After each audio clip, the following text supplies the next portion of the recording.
సంఘమా, ఆత్మీయ ముసుగులో కూడా పాపం చెలరేగిపోతున్న ఈ కాలములో సమస్తాన్ని ఎరిగి గ్రహించుకుని మన జీవితంలో ఎదురయ్యే సాతాను వేసే ప్రతి అగ్ని బాణములను ఎదిరించిన వారమై జయించి నిలిచి ఉండాలి మనం. నీ నోటి మీద నీకు జయముందా?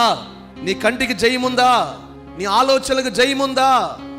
నీ హృదయానికి జయముందా? నీ చేతులకి, నీ నోటికి ఏమండి జయము లేదు మనిషికి. ఈరోజు నువ్వు ఏ వాటి మీద నువ్వు జయాన్ని పొందలేకపోతున్నావో, జయించిన సింహాసనం మీదట నిలిచి ఉండేట్లుగా దేవుడు మన ప్రతి దాని విషయంలో జయాన్ని కలుగు చేయునుగాక. ఈ ఆరాధనలో అడుగు పెడుతున్న మీ జీవితంలో నేటి వరకు మీ అపజయానికి గల కారణమైన వాటన్నిటిని ప్రభు విడిపించునుగాక, విడుదల కలుగు చేయునుగాక. ఇక మీదట సమస్త వాటిపై దేవుడు గొప్ప జయ జీవితాన్ని మనకు కలుగు చేయునుగాక.